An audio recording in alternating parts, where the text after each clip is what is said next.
Algo surpreendente veio à tona recentemente, uma carta extraordinária escrita pelo romano Aurélio Lenus, que oferece um relato detalhado e pessoal de Jesus Cristo.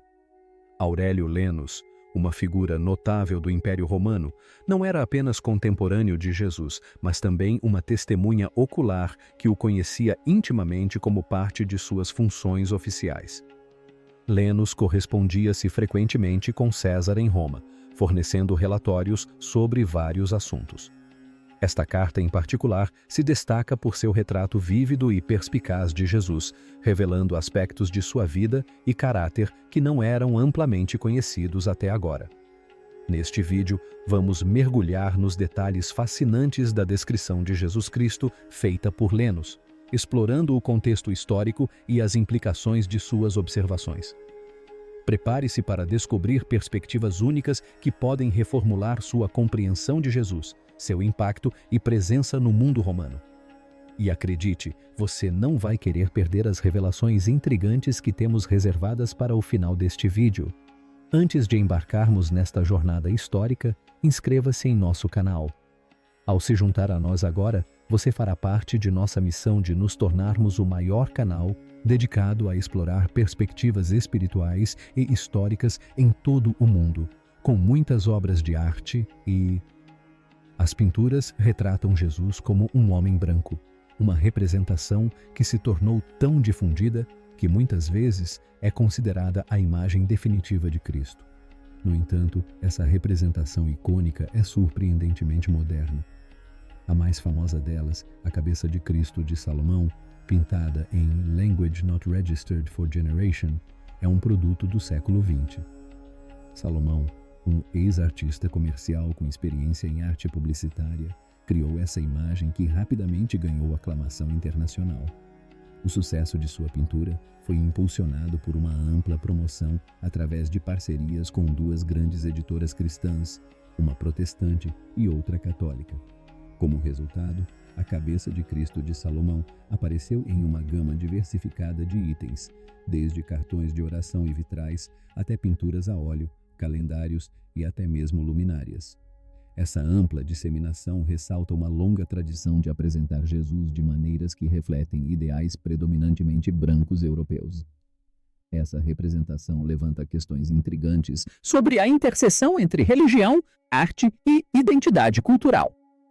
O Jesus histórico, que viveu na Galileia do primeiro século, uma região do Israel bíblico, provavelmente teria as características físicas típicas do povo judeu daquela área, incluindo olhos e pele castanhos. No entanto, devido à falta de representações visuais definitivas de sua época, a imagem de Jesus. A escassez de detalhes sobre a aparência física de Jesus no Antigo e no Novo Testamento, moldada por convenções culturais e artísticas em vez de precisão histórica, aumenta o mistério. O Antigo Testamento, por exemplo, descreve os reis Saul e Davi como altos e belos, mas não fornece tais detalhes sobre Jesus. No Novo Testamento, as descrições da aparência de Jesus são, em certa medida, contraditórias. O profeta Isaías profetiza que o Salvador vindouro não possuiria beleza ou majestade, implicando uma falta de atratividade física, enquanto os Salmos o descrevem como mais belo que os filhos dos homens, sugerindo beleza física. O artefato histórico conhecido como a carta atribuída ao oficial romano Alia Lenus é frequentemente citado como fornecendo uma descrição detalhada de Jesus Cristo. No entanto, a autenticidade e a precisão desta carta são debatidas entre os estudiosos. Além disso, numerosos relatos históricos e cartas de testemunhas oculares oferecem perspectivas variadas sobre Jesus. Por exemplo, Pôncio Pilatos, governador da Terra Santa durante o ministério de Jesus, correspondia-se regularmente com Roma e relatava a César, o que o colocava em posição de observar Jesus e seus seguidores. Há também uma carta do sumo sacerdote Galelo, que após a ressurreição passou a crer em Jesus e escreveu uma carta sobre Jesus.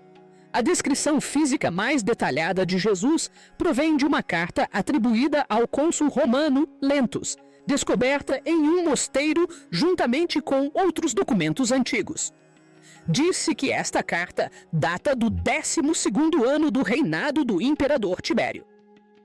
Registros históricos confirmam a presença de um concílio romano chamado Lentus, na Judéia, durante o julgamento e crucificação de Jesus. A influente família de Lentus é mencionada pelo historiador judeu Flávio Joséfo em sua obra Antiguidades Judaicas. Apesar desse contexto histórico, a autenticidade da própria carta permanece um tema de debate acadêmico. Segundo a carta, Lentus descreve Jesus com traços físicos vívidos e distintos. Jesus é retratado como tendo um rosto nobre e vivaz, com cabelos loiros e levemente ondulados. Suas sobrancelhas são descritas como pretas e fortemente arqueadas, enquanto seus olhos são intensos e penetrantes, de um azul marcante. A carta também observa que o nariz de Jesus é bastante longo, e sua barba, embora quase loira e não muito longa, contrasta com seus cabelos notavelmente longos, que nunca foram cortados. Seu pescoço é ligeiramente inclinado, conferindo-lhe uma postura humilde. O rosto bronzeado, comparado ao milho maduro, exala gravidade, sabedoria, doçura e bondade, sem qualquer traço de raiva. O relato de Lenuco fornece uma descrição detalhada da aparência e do caráter de Jesus. Ele o descreve como um homem de estatura mediana, com uma aparência atraente, cujo semblante reverente inspira tanto amor quanto temor. Diz-se que o cabelo de Jesus se assemelha à tonalidade de uma avelã verde, liso perto das orelhas, mas encaracolando-se em mechas mais escuras e brilhantes que ondulam sobre seus ombros. Ele usa o cabelo repartido ao meio, de acordo com o costume nazareno. Lenuco observa uma testa lisa e calma, um rosto sem rugas ou manchas e uma cor moderada que realça sua beleza. Seu nariz e boca são descritos como impecáveis, e sua barba é cheia e pontiaguda no queixo, combinando com a cor de seu cabelo. O comportamento de Jesus é caracterizado por uma mistura de gravidade e bondade. Ele é terrível na repreensão, mas gentil e amável na admoestação. A descrição também menciona que ele às vezes chora, mas nunca riu. Sua estatura é descrita como alta e ereta, com mãos e braços delicados. Sua conversa é grave e reservada. E modesto, o que lhe valeu o epíteto de mais belo que os filhos dos homens, dado pelo profeta. A descrição detalhada da carta se alinha estreitamente com muitas representações tradicionais de Jesus. Isso levanta questões sobre a precisão de tais representações. Embora o relato de Leno ofereça uma imagem ricamente detalhada, é essencial considerar que ele pode ter sido influenciado pelas convenções artísticas predominantes ou pelo desejo de reforçar certos ideais teológicos ou culturais. A representação de Jesus como possuidor de uma aparência bela e um tanto europeia reflete os padrões artísticos e culturais de períodos posteriores, em vez das realidades históricas da Judéia do primeiro século. Essa descrição ressalta a tensão entre a precisão histórica e a representação artística. A representação de Jesus, em várias formas ao longo da história, frequentemente reflete as preocupações culturais e teológicas dos artistas e de seu público. A ampla disseminação de tais imagens, de pinturas à mídia popular, consolidou uma visão particular de Jesus que pode não se alinhar com os fatos históricos, mas ressoa com identidades culturais e religiosas. Além das descrições detalhadas de Jesus fornecidas por fontes históricas como a Carta de Leno, os antigos gregos também tinham representações elaboradas de figuras religiosas e históricas, incluindo os apóstolos e a Virgem Maria, muito semelhantes às suas. As representações dos heróis de Troia ajudam a moldar nossa compreensão de figuras históricas e religiosas, mas também destacam as complexidades envolvidas na reconstrução de suas aparências. Um exemplo notável das tentativas modernas de definir a aparência física de Jesus é a análise do Sudário de Turim. O professor Giovanni Giudica Cordiglia, um proeminente estudioso do sudário, aplicou sua experiência em medicina forense para interpretar os dados desse artefato controverso. O sudário, que alguns acreditam ser o pano mortuário de Jesus, foi submetido a extensas análises, embora sua autenticidade permaneça em debate. De acordo com a pesquisa de Cordiglia, o homem retratado no sudário era de beleza impressionante e estatura incomum, com aproximadamente Language Not Registered for Generation M de altura.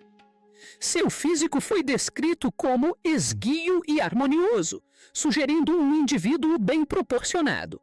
Apesar dos danos ao sudário, ele revela um rosto caracterizado por suavidade e gentileza. As feições incluem uma testa larga e reta, um nariz reto com uma leve curvatura para baixo e bochechas proeminentes e ligeiramente salientes. A análise de Cordiglia também inclui cálculos antropométricos que retratam Jesus como fisicamente superior ao homem médio. A capacidade craniana do "o homem no sudário" foi estimado em Language Not Registered for Generation centímetros cúbicos, o que o coloca na categoria megalomaníaca.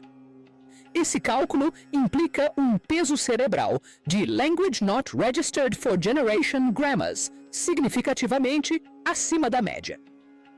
Tais dados sugerem que o indivíduo não era apenas fisicamente impressionante, mas potencialmente dotado de extraordinária capacidade intelectual. Os padres da Igreja do século II, Justino Mártir e outros, basearam-se em textos bíblicos para oferecer diferentes perspectivas sobre a aparência de Jesus. Enquanto Isaías Language Not Registered for Generation sugere uma aparência comum, o Salmo Language Not Registered for Generation implica uma beleza notável. Essa discrepância pode indicar que as pessoas percebiam Jesus de maneira diferente, com base em sua conexão espiritual com ele. Santo Agostinho propôs que os indivíduos têm sua própria imagem mental única de Jesus. Ele enfatizou que, embora possa haver inúmeras interpretações de sua aparência física, o aspecto essencial da fé não é a imagem específica, mas a crença nele como homem. O bispo Cirel de Jerusalém, do século IV, ecoou essa ideia, sugerindo que Jesus adapta sua forma para atender às necessidades de cada indivíduo. Ele se torna uma videira para aqueles que buscam alegria, uma porta para aqueles que desejam entrar, um sumo sacerdote para aqueles que oferecem orações e um cordeiro sacrificial para aqueles que pecam. Essa adaptabilidade reflete a compaixão de Jesus e sua capacidade de se conectar com as pessoas em um nível pessoal. Na arte cristã primitiva, Jesus era frequentemente retratado como uma figura jovem, reminiscente do deus greco-romano Apolo, caracterizado por sua forma atlética idealizada e aparência juvenil. Essa representação era consistente com a tradição clássica de representar figuras divinas como perpetuamente jovens e vigorosas. No entanto, uma mudança notável ocorreu após o Edito de Milão do imperador romano Constantino em Language Not Registered for Generation Dixi, que reconheceu oficialmente o cristianismo e lhe concedeu proteção. Esse momento crucial marcou uma transformação significativa na representação artística de Jesus.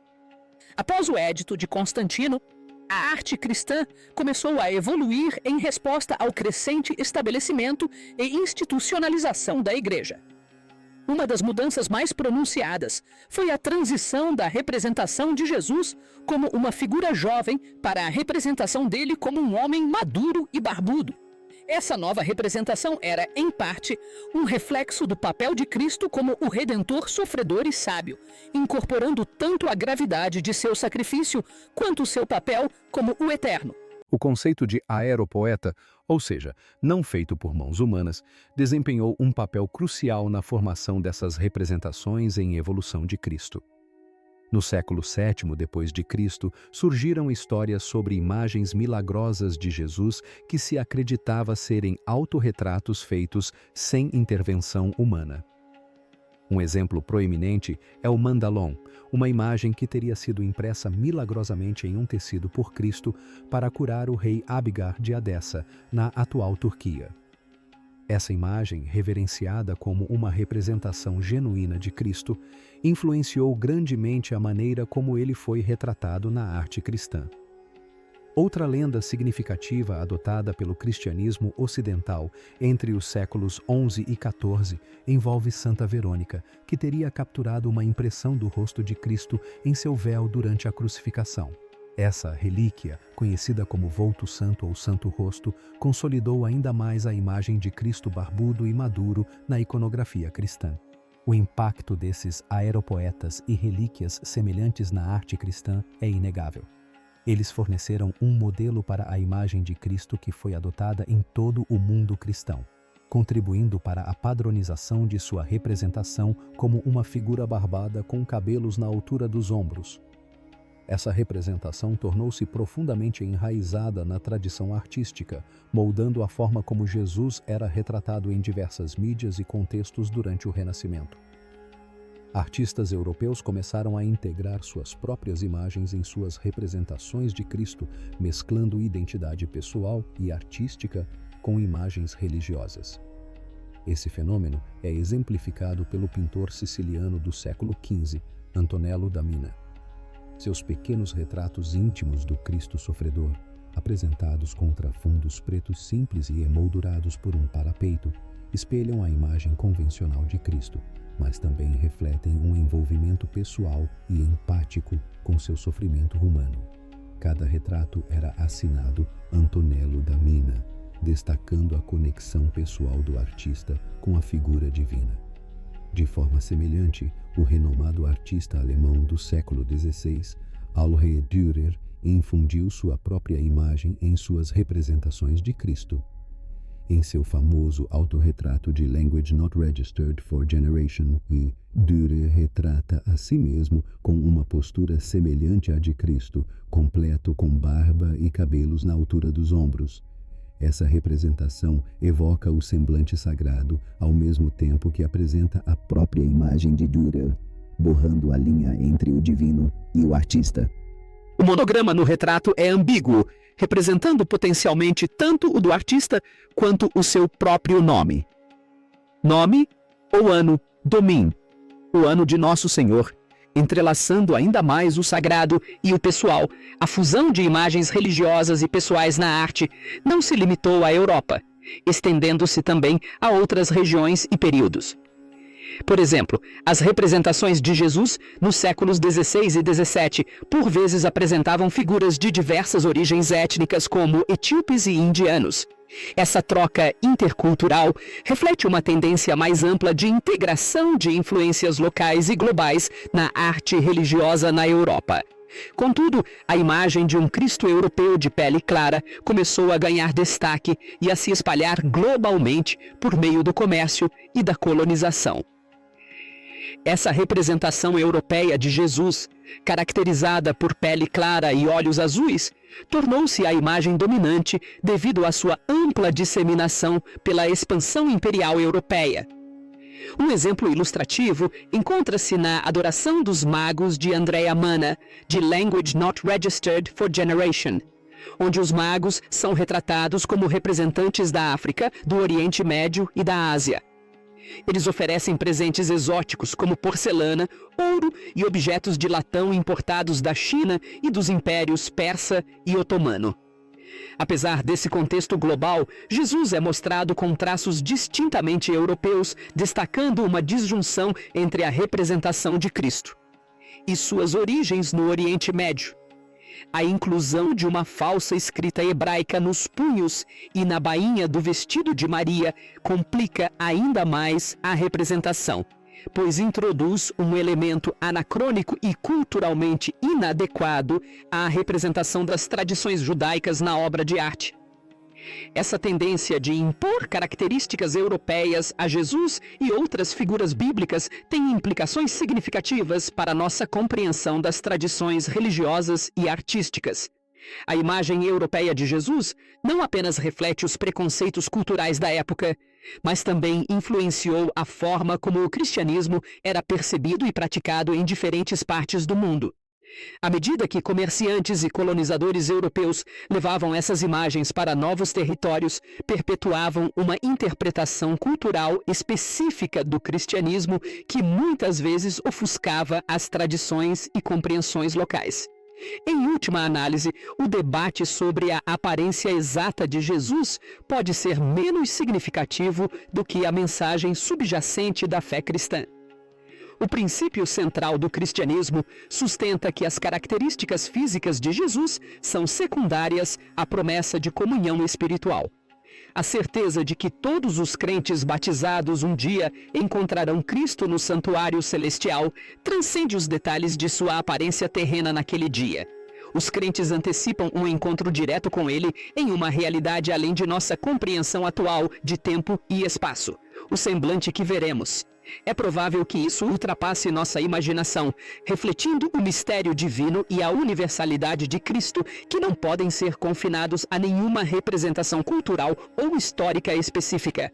Essa perspectiva incentiva o foco nos aspectos espirituais e comunitários da fé, em vez dos detalhes precisos da aparência de Cristo. Ela nos lembra que, embora as representações artísticas de Jesus sejam influenciadas por contextos culturais e circunstâncias históricas, a essência da crença cristã reside na promessa de conexão e revelação eternas que transcendem as formas físicas e as limitações terrenas.